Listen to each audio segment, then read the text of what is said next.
کہ ماں جو ہے وہ اپنے بچے کو آگ میں نہیں جلا سکتی تو اللہ کیسے جلا دے گا، یہ جو صوفیاء نے ڈھکوسلا کیا نا، یہ کفریہ عقیدہ ہے بالکل.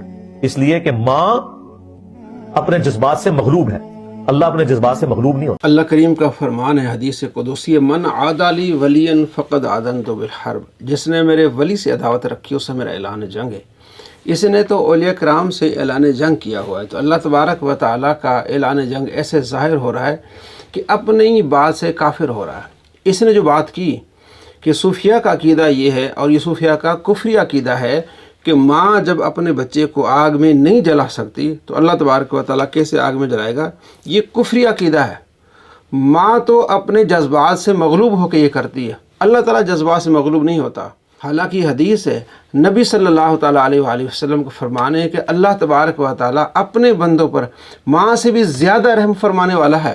یہ بخاری میں حدیث ہے، بخاری میں اس کا نمبر ہے 5999. نبی کریم صلی اللہ تعالیٰ علیہ وآلہ وسلم کے پاس کچھ قیدی آئے، یہ روایت کریں حضرت عمر بن خطاب. کچھ قیدی آئے، قیدیوں میں ایک عورت تھی جس کا پستان دودھ سے بھرا ہوا تھا اور وہ دوڑ رہی تھی.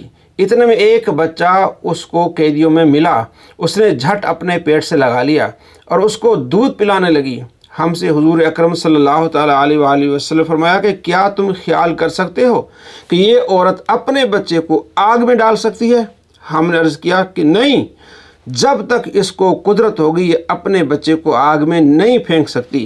حضرت صلی اللہ تعالیٰ علیہ وآلہ وسلم نے اس پر فرمایا کہ اللہ اپنے بندوں پر اس سے بھی زیادہ رحم کرنے والا ہے جتنا یہ عورت اپنے بچے پر مہربان ہو سکتی ہے. یہ بخاری میں حدیث ہے، اور اسی طرح مسلم میں حدیث ہے، مشکات المصابیح میں حدیث ہے کہ آپ علیہ السلام فرماتے ہیں کہ اللہ تبارک و تعالی اپنے بندوں پر اس سے بھی زیادہ رحم فرمانے والا ہے جتنا رحم مہربانی عورت اپنے بچے پر کر رہی ہے. تو بچے کو آگ میں نہیں ڈال رہی، جب اس کو قدرت ہوگی تو اللہ تبارک و تعالی اپنے بندوں پر اس سے بھی زیادہ رحم کرنے والا ہے. کس کا فرمان ہے؟ نبی علیہ السلام کا فرمان. یہ کفر کس کی طرف منسوب اس نے کر دیا؟ نبی علیہ السلام کی طرف. یہ اپنی بات سے کافر ہو گیا. ایسے کافروں سے آپ بچیں.